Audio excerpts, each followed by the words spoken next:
Welcome back, one and all, to a fast-paced, condensed, compressed episode of the Nate and Curtis podcast. Air horn, air horn. Curtis and Nate, shoot the shit. Yep. This is our excuse to hang out and talk to each other once a week. I have a very strong feeling that we are going to be America's #1 underground, like, cult favorite podcast. For people who want to listen to podcasts but don't want to deal with famous people. Because the number of famous people podcasts that are out there is outrageous. Like, it's comedy podcasts, it's like shows where you kind of explore the episodes that you were on. Do you remember the Josh Molina podcast? No, but yes. Yeah, okay. I know what you're saying. Yeah. And then there's like the Manosphere, which is all just like, women are dumb and you should try these vitamins. And I think, honest to God, we might be just like the casual conversation people have on in the background when they're like cleaning their house. We're the podcast for somebody who's seen and heard every other podcast. We're not talking true crime. We're not talking about anything wild. There are no ghost stories. Actually, there might be ghost stories. It's almost Halloween, but like, it's not gonna be anything crazy. It's just two dudes. Just two dudes. There was a comic book podcast called The Crankcast that was on like 15 years ago. And it was these comic professionals, Mike Norton and his buddy Chris Crank, who I actually worked with. We had them do the art and the lettering for the Alternation comic book that we did with Dark Horse for the toy company that I worked for. And I got to tell Mike Norton, I was like, I was a big fan of the Crankcast, and he was like, dude, you were like one of the 3 people. But it was just 2 dudes catching up while they were working on comic books. And wow. Yeah. And so we need an activity. We need an activity. I don't know. I feel like we have an activity because there's always something going on. Yeah. It's just that it's not necessarily going on screen. Well, these guys, I was going to say, these guys are literally working on comics. It was an audio only podcast, though. Oh, okay. So you don't know what they're doing. You have no idea. I mean, Mike usually said he was working on Green Lantern. I have no idea what Chris Crank was doing. He could have been like feeding his goldfish for all I know. Making a turkey sandwich. Yeah. Right? Yeah. But I am not making a turkey sandwich. I am man, it has been a day. I ran back from the store to get here on time. You didn't have to do that. No, I did. I could have waited. Important to me, Nate. And I got to teach a class at 6. Yeah, what's the class? It's an acting class for kids that I teach over Zoom. Nice. Because being young actors, you have a lot to offer. You're uniquely fit for teaching young actors. Yeah. That sounds like something you have a wealth of knowledge to share and well, and it's pro tips. Really key. You know, the thing about kids. I'm sure you remember. The thing about kids is, all right, you old man. You think you know everything. Yeah. So you don't. No, I think I knew I was pretty dumb. You would be unique in this circumstance. Yeah. Oh, I was unique in a lot of circumstances back then. So. Yeah. Well, more often than not, I run into kids who are like, I'm already working though. And I'm like, right. You're working because you're 8 and you can make faces. That's why you're working.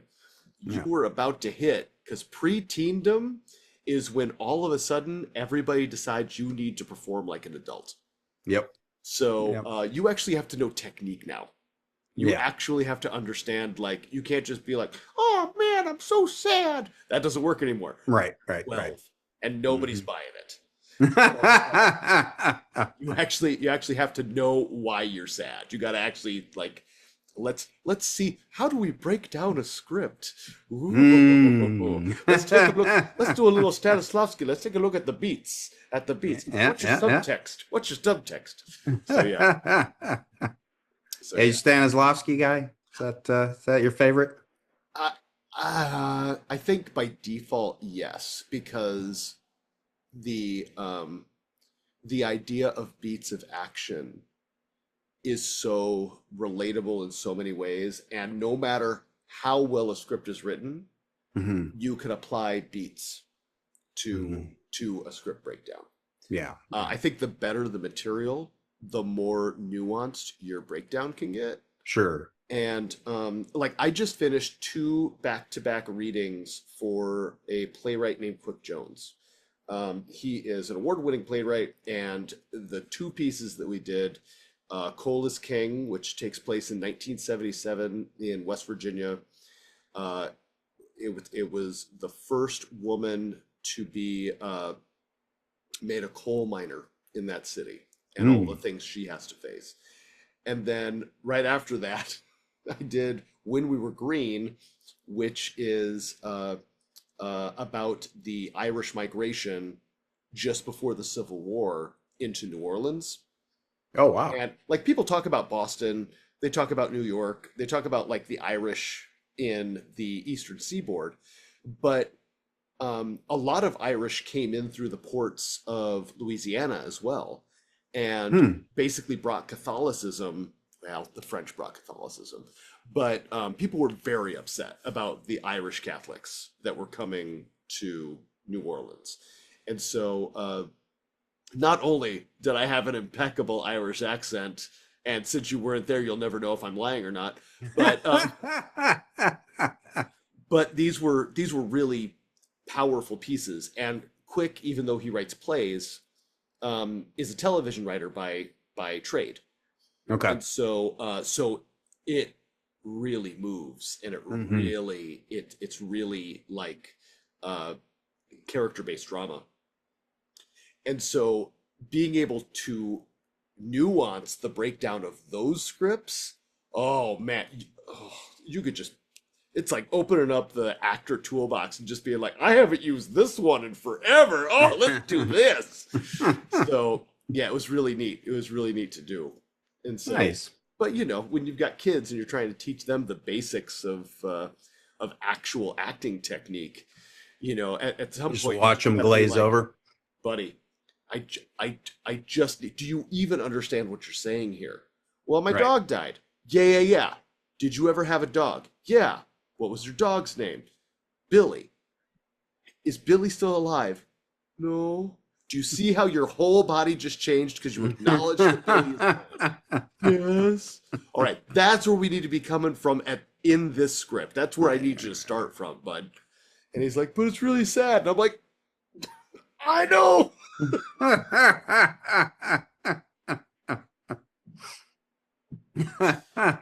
So yeah, it's interesting. It's interesting to get them between like 9 and 13.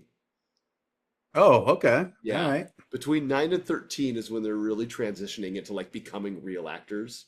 So Mhm. I like working with them at like 6 Right. and like 16. Because at 6, it's just like, oh, kid, let's just be adorable. How about we Yeah. be adorable? Right. And Yeah.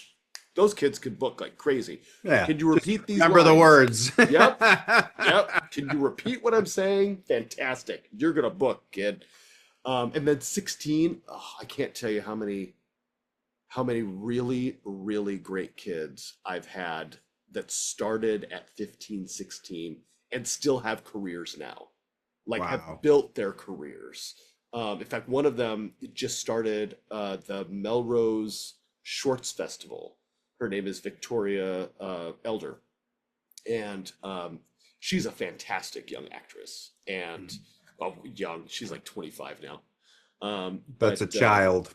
I mean, sure, but like she was literally 14. Let me You know what I mean? Like, shake my cane at you. Tell you. And the 30, worst thing 30 is, is a child. I see these kids now, and they're adults, like full-grown adults. Like they have lives. They have, like they're married. Some of them have children, and Hmm. I'm like, you're 12. You're Yeah, forever yeah. 12. I will never see you with anything else. There's, and then the worst is when you see them like doing like thirst traps, and you're like, no, Ah! you are a kid. This is not okay. This is not okay. Take it down. Take it down. I have stopped following several of my previous students because they got just a little bit too into the thirst trappy Instagram Right, nature, right. and I just was not comfortable. Yeah, Yeah, I don't like those stories coming that's across too my weird. feed. Yeah, it's weird. It's Oh, it's like weird. it's your own kid or Yeah, niece or something at that point. Yeah. yeah, yeah. No, Yeah, thank you're you. you're yeah, you're invested in their childhood and their upbringing. So that is not a result you want to see. No, no. And I mean, it's fine. It's not like anybody's doing. I don't want to like shame anybody. It's just that it's weird for me. Right, That's right, not that's not what I'm there for. right. But I'm proud of you, kid. Yeah. Go out into the world. Fly, little birdie, fly. Keep it off my feet. You're doing great. uh so you had what you had some idea of something today? You're like, yeah, get ready for something. Oh, I was teasing. Oh, I was okay. teasing. You didn't actually have No, any topical information for us no, today. no. As I'm sure you've seen on your own like social media feed, or maybe not. I don't know. I know that your feed is mostly like cute animals and like Comedians. Yeah, comedians. Yeah. that's pretty much it. Because because I'm horribly political and I just don't announce it. Mine is filled with news alerts and commentary and I had just finished like checking out what the morning breakdown was of what fresh hell the world has brought out today, Hmm. and that was when we were texting, and I Gotcha, was like, gotcha. "Yep, no, today we're doing an all political show. It's all hothead pieces, and here we go." But no, I really don't want to do that. I don't Yeah, really want to no, do that. no, there's enough of those. It really We is. don't need, And it's yeah. also awful. It's also awful. And one of the things that I really find really upsetting about about the current distribution of information is that the allowance for nuance is like in the negatives. It's not even zero. It's like it's bad. And we've lived long enough. We lived through Reagan, so we know what it's like to see a change in media perspectives. Oh yeah, yeah. I But mean, we weren't.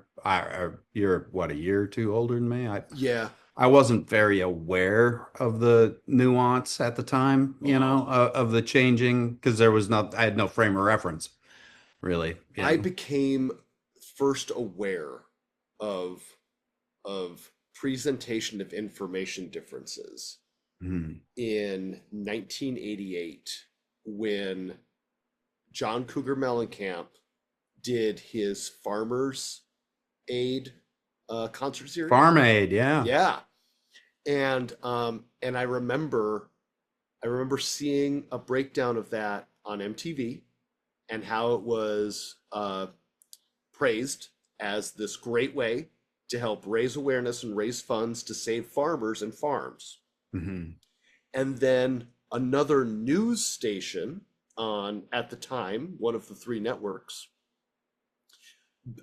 chastising uh, John Cougar Mellencamp for thinking that it's his place to talk about this at all when he's not a politician.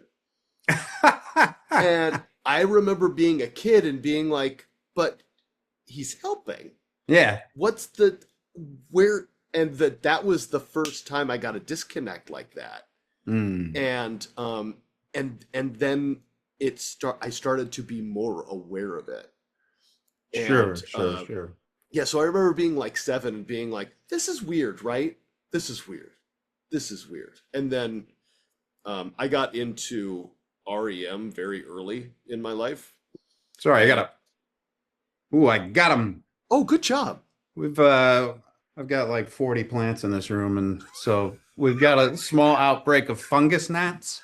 Oh no. They plant their little larvae, and the larvae eat the roots. It's from overwatering, I guess, and so the little larvae start feeding on the roots of the plants, and then these flies start coming out, and they're like gnats. Yeah. They're like fruit flies, but they eat the roots of the plants basically. And yeah, we're trying to control them over here, but every once in a while, and they like to fly up your nose and in your eye and things like that. Mm-mm. So That's disrespectful. yes, yeah, I Did mean, I'm a live and let live kind of guy, but you I know, know. They don't get to go in there. everybody's got their limits, Yeah.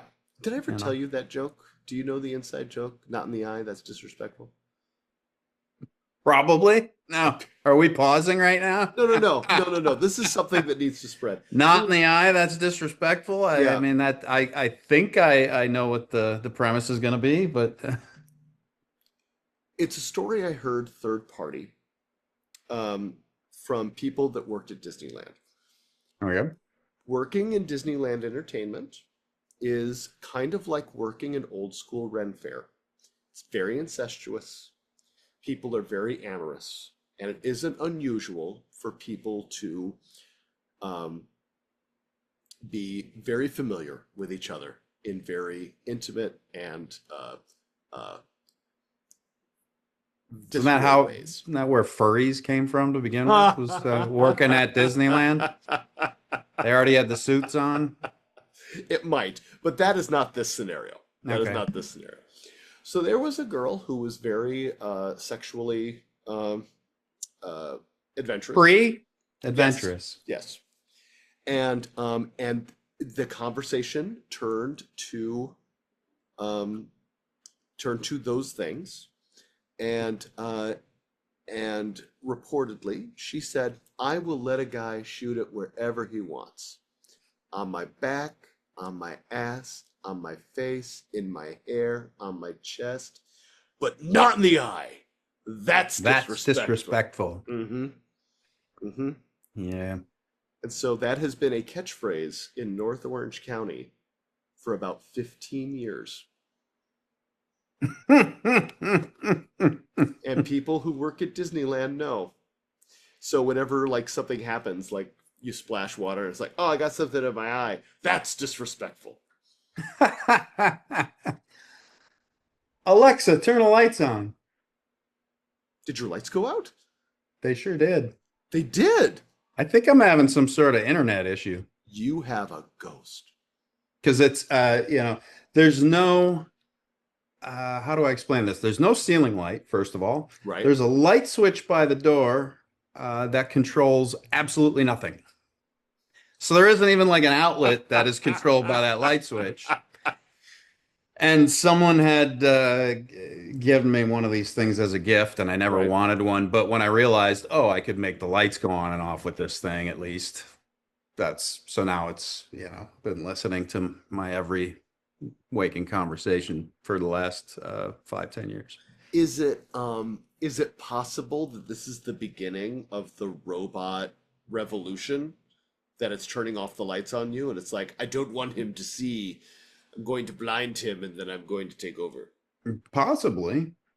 I mean, if it does it at the right moment, I could, like, if I'm like chopping vegetables or something, and then all of a sudden lights go out and I lose a finger, This is the universal symbol for cutting off a finger. blood and coming out of your leave finger. squirting out. Yes.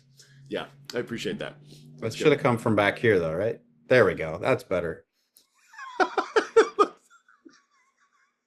It looks like a flower.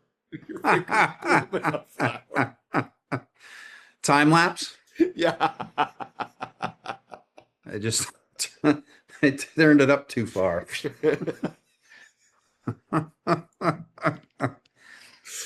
It reminds me of like doing right? Shadow puppets or Napoleon something. Dynamite. Yeah.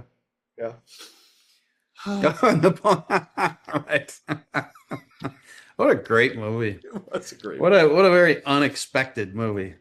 I remember that Everything was a surprise in that when that sucker. came out, even the opening credits was a shocker because it was like I want spelled to out. watch it again because I don't remember It the was opening they credits. spelled out that look at me.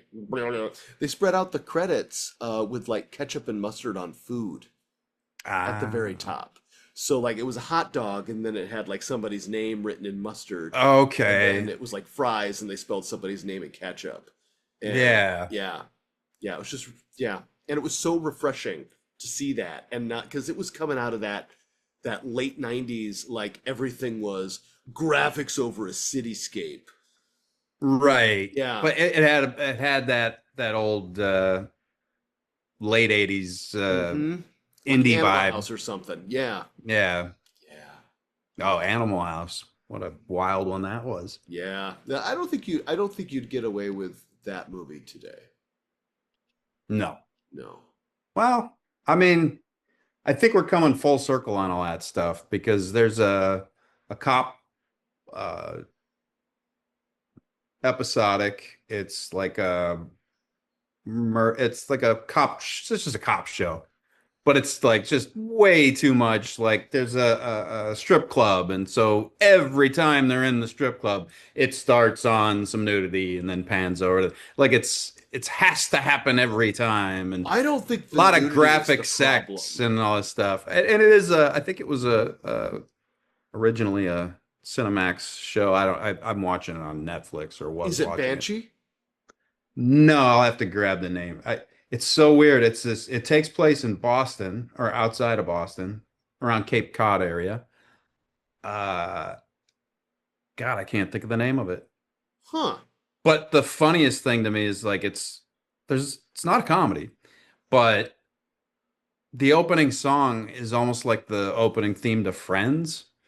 It's got that kind of vibe to it. It just doesn't fit at all.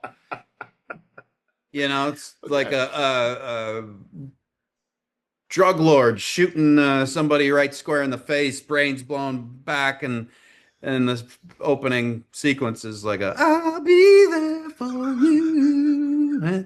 Well, now I need to know what the show is. Uh, pause for a minute. Okay. I'll be right back in two Okay. and two. It's called Hightown. Hightown. I know nothing of this Hightown. It's on Is Netflix. It just popped up after something else I was watching, and like that you might also like. uh-huh. And I did it first, but then it just got sort of repetitive. Uh, Same. breakdown The kind of. characters are very two-dimensional. A lot of good actors. Just Is there somebody who's like a prominent lead? Someone that we would know? And by we, I mean me. well, for a short while, they had Luis Guzman, who I'm a huge Luis Guzman fan. Yes. That guy is fantastic. I'll watch anything he's in. So when, spoiler alert, his character gets killed off, Fungus Gnat, I just kind of wanted to stop watching it. So that's kind of where I fell off on that one.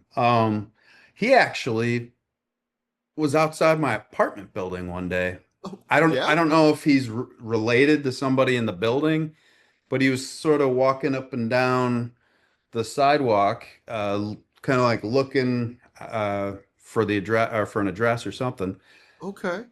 And I was like, I wanted to say something to him, and I didn't. And I went in the apartment. I can't remember what I was doing. I was grabbing something briefly and coming back out. And when I came back out, he was already walking away down the sidewalk. And I yelled out, "Your mother was a whore!"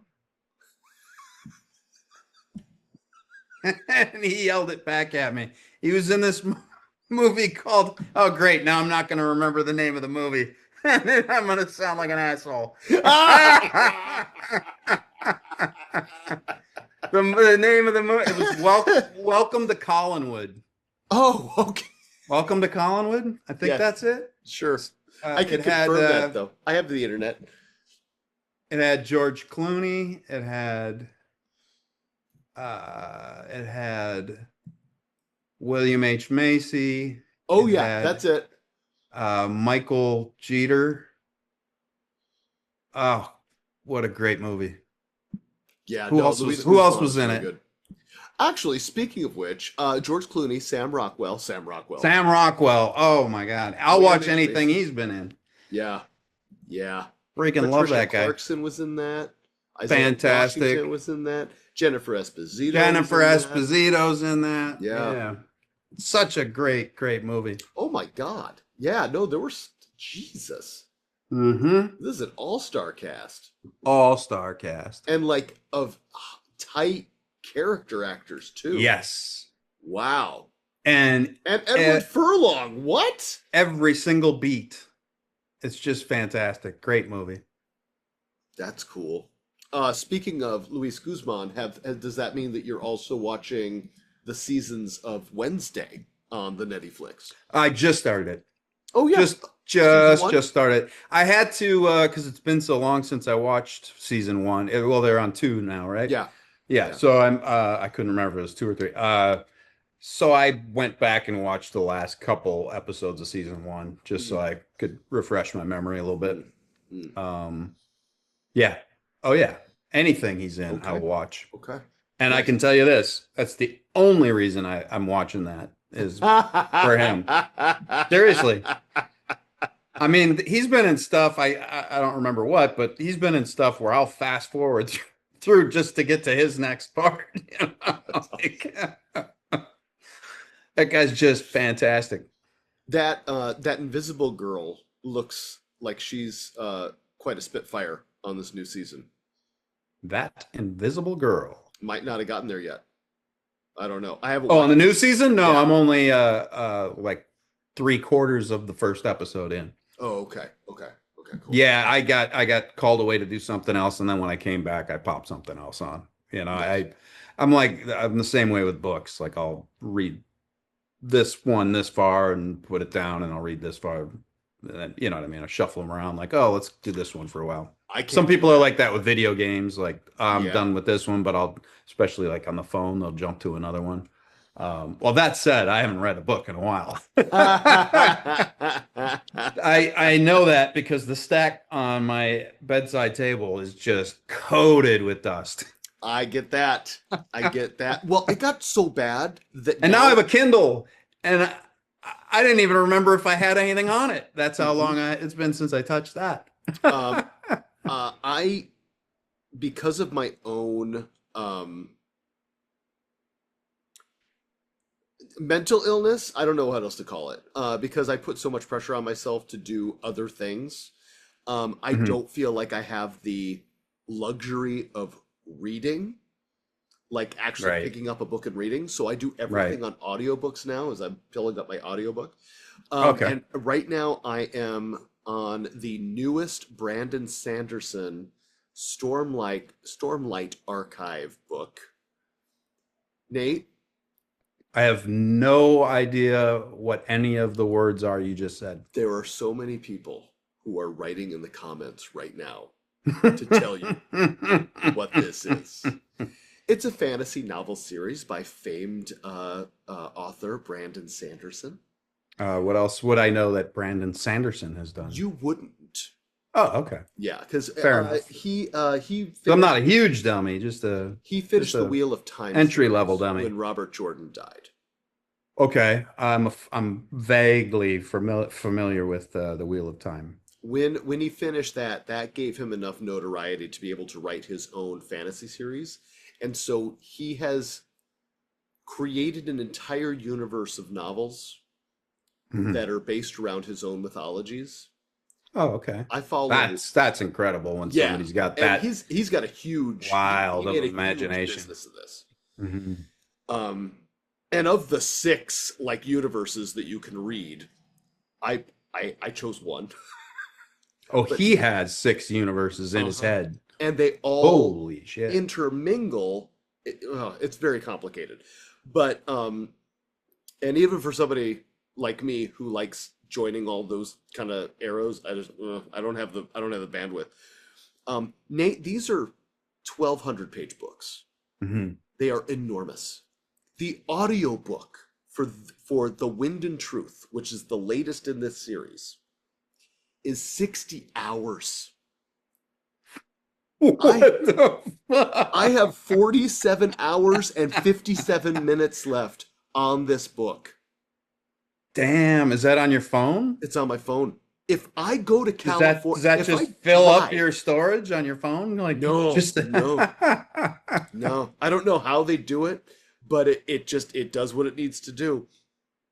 But I could drive to California and back nonstop, and I'd still have 19 hours.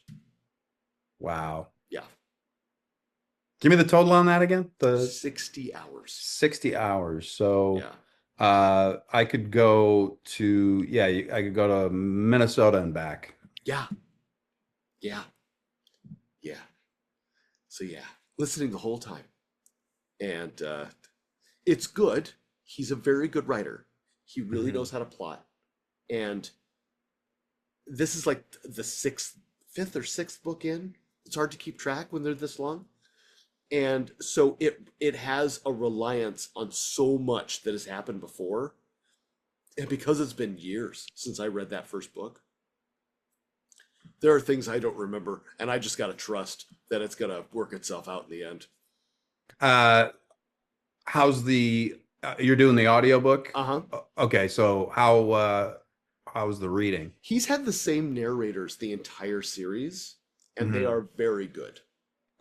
Every character's got a separate reader? No, it's got a male reader and a female reader, and they alternate chapters, Okay. which comes in very handy because otherwise it would just be a drone, and you'd just be like, "Oh God, I'm gonna fall asleep. There's too Mm. much." Yeah, because it's very word I've dense. always wondered why no one's ever tried like maybe I guess it would water down to a table read uh, of the book. Everyone has like there's a narrator Oh assigned, and then no, that they every exist. character's read by they do They exist. Okay, absolutely do. In fact, I read a because that's a fun way to do it. yeah. There's a really good Or um seems like it. studio that does that. Oh, I'm in the wrong spot. I need to go to my library. Go to my library. Reach This down on there on gotta the go down to the library. library. Where'd it go? Where'd it go? In the ding ding dong library. So much, so much. God, I had no idea. Dag, I've daggone, apparently listened to daggone a library. lot of books. Oh, this is this is how it happens. Um, they they move off your phone the ones that you finished. Oh, do they really? Yeah, It automatically deletes? yeah. So there's got to be a file somewhere of previously read Oh, somewhere. it saves in the cloud. Gotcha. Yeah, so it's just not on my phone locally. So it Hank, automatically cleans it up for you, which is actually kind that of is really nice. nice. I Yeah. didn't know it did that. Um, uh, Hank Green's books, an absolutely remarkable thing, and its sequel, a beautifully foolish endeavor, had different readers for each character, and that was really neat. Those are really fun books to read, and that are a little too prescient, especially given the state of technology in the world right now. So read those. Prescient. I do not know the definition of the word prescient. It Could you give me a s- summary? it speaks to our current times, Hmm. and it came As in out like a it came pressing out years matter and years ago. prescient. It came out many Current. years ago, and it Okay. shouldn't be this accurate about where we are in the world. Got you. Yeah. Got you. So there is like an adventure, like a spy novel called Windswept, and it's about a labor organizer on a rum field planet in the far future, and it is done by Graphic Audio Studios and they do it like a radio play, but it's the text of the book, and then they also add sound effects based on Okay. what is described. So you're still getting the full text of the book. It's Hmm. still it still does the exact same thing, Hmm. but uh, but as they're describing things, noises that are appropriate or described and said in the text start to appear in the background. So it really does set you in the world of the thing. Nice. Yeah. Yeah. Nice. So the audiobooks can get pretty dramatic. They can get When did pretty, when did audiobooks start being a thing? oh God, back in the 80s. Long, long, Books long on time. tape. Oh, I think it's even more than that because like I have a Well, I mean, when we were kids, I mean, I've we had I've books on Kerouac 45s. I've Kerouac reading on the road Oh, sure. Okay. in Like a its vinyl? entirety. I have it on it was a double compact disc. Word. Okay. Yeah, Yeah. I just want yeah, so it goes I just wonder how far Well, that past was that the it beat goes. poets and stuff though too. But I think Yeah, like that's true. That's yeah, true. you know what? We could theorize, but why not just ask? And just for people, I've turned off AI answers on my search because I'm going to find an article. I am not going to let AI answer because AI is You wrong can most of the turn time off the anyway. Google AI Uh-huh. on your. Oh, I'm actually going to turn that off. I've Yeah. been led astray so many times, and it's just more stuff to scroll past Yeah, to and get it's to, and you 90% know. of the time Can it you doesn't turn know off it's sponsored ads. ads? That's what I'd really love because Not legally. there was a Um, time where I was like 2 pages in, it was all sponsored ads before I finally got down to what I was oh, trying to that's ask awful. or get the information for. Yeah, I don't remember what the That's search awful. was, but it was too full. Yeah. Yeah, that's dumb. I mean, that's including the AI answer as well, but still, that's a lot of BS to scroll through. Yeah, no, it's worth getting rid of it's worth getting rid of that. Yeah, Okay, yeah. audiobooks. According to Wikipedia, with some fairly solid footnotes. Um, Audiobooks or the talking book came into being in the 1930s, along with the Okay, first records. However, so in that'd the have been like a reel to reel. 1970s, that's when uh, uh, people started to like mass produce it, following in line with the 1931 American Foundation for the Blind and Library of Congress Books for the Blind program, which was started Mm. in 1931. But people liked the fact that they could listen to books. So in the early 1970s, they started printing books, having spoken recordings of books on 33 and a third vinyl, like albums. Yep, And full then size. when cassette tapes became popular, books on tape took over. Yeah, yeah, Yeah. yeah. And so uh that technological change is what really so 19 in the 1970s is when it really blossomed and expanded. Gotcha. But at the time, they were mostly Reader's Digest versions. They were like uh what's it called? Literally says here. Um they were shorter, condensed. Mm. And now, That's rude. yeah, now they're unrevised. So there you go. Nice, Yeah, sweet. starting in 1996 as MP3s became popular, LibriVox and other digital media players began. Did you ever have that mini disc player in the Oh, 90s? okay. I missed the mini disc, but I Oh, almost I went wasted money full on that. bore into that. I did. I Okay, went the whole nine. Yeah, I even nice. started buying albums on mini disc. They sold albums on I mini had a disc? 4-track music recorder that went to mini disc, which was a great format at the time because you could just pull it out, hand it off to somebody, they pop out in theirs, That's and they could cool. add to it or yeah. Um, But then Yeah, CD-ROM but became a they thing. got to the point at Virgin Megastore they had a whole mini disc section. I mean, I say whole, it was a one wall, but so Right. they didn't But have they were mini, everything. so you could get a lot in there. No, the box. You remember how CDs were in the beginning? Yes. The CD is this big, but the box was like this, so that you'd still have to thumb through it and have all this artwork as if it were like an album. Right. Or Right. I guess it's what, about a third the size of a Of an standard actual, 33 and a standard. half Yeah. covered. Yeah. But it was tall. You got your But long box. it was tall enough to match the records. And then so the cassettes, they did those, but they had the plastic, Yes. the plastic buckle on those. Yes. And then they just put the tape at the top, so it Yep. could still be in line with all of the albums, but it would be at the same height. And for whatever reason, albums were already sort of in their own section, but then when the mini disc had its own long box.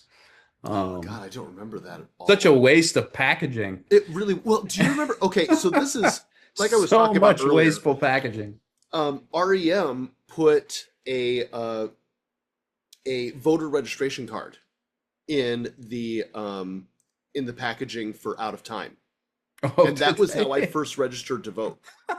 Was using the Out of Time registration That card. is so awesome. Yeah. Yeah. Oh my God, that's funny. Yeah. And Michael Stipe did interviews and he was like, the record label was like, you have to have a long box. And they were like, it's just so wasteful because, they're super environmentalists and like in the Sure. 90s environmentalists where they were like, no Yeah. trees. Like they're the ones that had their CD cases made out of corn plastic, which was horribly brittle and fell apart all the time. But they were like corn plastic because it's corn. But they were like, if we've got to have it on paper, then If we there's at least something we wanna have make too the much of, paper- it's corn. right, Right. right. It doesn't. I mean, is there any real nutritional value in corn? There is, Is there? yeah, Or but is it not just bulk fiber and that's it? These are the tangents that I valuable, like though, to go too. on. Yeah. We can run car engines on corn. You can know? absolutely. And from what I understand, it's a minor modification to a diesel engine. It's like one contraption that converts your diesel car into a corn burning, basically gotta be- corn it's gotta be syrup corn. burning, I was gonna say, yeah, it's corn alcohol though, right? or French fry grease would work as well. Did we tell you about the oh my God, Do you have the somebody with a French documentary on fry? plastic surgery that we tried to make, but it got shelved because of legal things? I'm just waiting to find out how that ties into corn. Because the villain of the piece, there was this doctor who was taking human fat and rendering it into biodiesel for his Hummer. Is this something you made up, or is it something No, a guy this was actually real. did? He went to jail for it because it's Wow. horribly illegal. He didn't hurt anybody, did he? It's Or unless he did. he did hurt a lot of people, but the biodiesel was the least of it. Okay. It's just against the law to compete with petrol companies. Oh, it's not even about the fact that he used human Oh no, anything. he It's got more in trouble about separately for that, but he also got in trouble But for it's- making biodiesel. really. Yeah. It's illegal to make your own, huh? Well, yeah, apparently people really don't want you doing that. Wow. Well, I knew here in Burbank for a while they did not want you to have solar, because they wanted you tied into the grid. They outlawed it. I don't know how they got that passed or whatever, but now they have incentives for people to have Right. solar. So I think once they figured out that you can generate energy back into the system and then they get to sell that to other people. Right. So now they're like, yeah, you want to buy solar? Here you go. Here's some. Yeah. My buddy's I might be 100% talking out of my ass right now. I don't think you're wrong about that. If anybody knows that he's wrong about that, go ahead and mention in the comments. Nobody's gonna care. But Yeah, you this can is mention it. a glimpse of a memory I have from something that I ingested years ago. So 10, 15. As far as like So putting it's probably energy back completely into the grid. inaccurate information. Yes, no, it does definitely go back into the Yeah. grid, and I'm Yeah. sure they can then sell that, Yeah. to other people. My buddy Scott that I opened the store with, he's got solar panels on his house here in Oregon, and he pays $15 a month because that's the connection rate to be connected to the grid, right. and that's all he pays. Because But they won't let you be off grid, will they? No, he's got to be connected. That's crazy to me. But he is Because putting it so will much run. power. Am I incorrect on this? It will run without, Oh yeah, he runs his entire house off those panels. and you don't need to be connected to the grid for that. You don't need to be connected to the But grid for that. something about having an address and having a property, they make you. Correct. Now, which is bizarre to technically, me. if he added batteries to his power system, he could theoretically disconnect, even though it would break the law. Like he could do his thing. But Does he not have batteries in it? No, they're really expensive. And since he has to be connected to the grid anyway, and he gets so many credits built up from how much power he's putting into the system, it's free power from the grid. Well, maybe that's my faulty memory then that I'm having. Maybe it's more about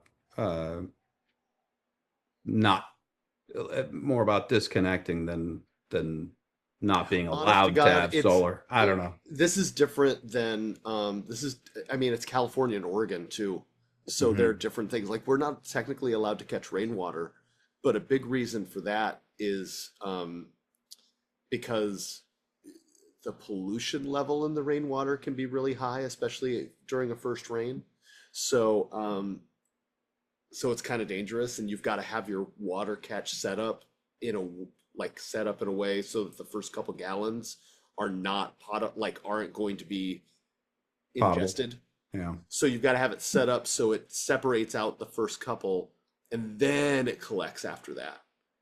So Weird. Okay. yeah. Wonder how that And works. since people can't be relied on that, they just put out a bucket. They're like, it's rain. You know. Huh. Yeah. We are so entertaining. And I think so. This is valuable information. And on that conversation of rainwater and solar panels, we actually have to cut this episode short because I've got to go get ready to teach. Yeah. Showman. We're a couple of showmen. Damn here. right we are. So Talking rainwater and solar panels. like, subscribe, give us a 5-star review on your favorite podcast platform. Check out the Patreon. Look for that merch link as soon as we have that up. Could be up now. I don't know. Might be. Hard to tell. Hard to tell. I don't even know what the It's merch is gonna be. either here, or here. Or in the doobly-doo. Down. Down. Yeah. And we'll catch you next time. Yeah. Bye, And y'all. Curtis, I'll catch you next time. You will indeed. All right. And I'll catch you. That Because I'm sounds there for you too. fair enough. Yeah. All right. Go ahead. Hey, folks, we're doing this organically, so please share. Don't forget to like and subscribe. If you're interested in supporting us financially, you can go to the Patreon. We've got some great options there, and you'll get early access, ad-free access. And when the stuff. when the tickets and merch come out, that's when it's really going to be powerful. If you want to follow us on other social medias, our Instagrams are down below because all other social media fails. We'll see you next time.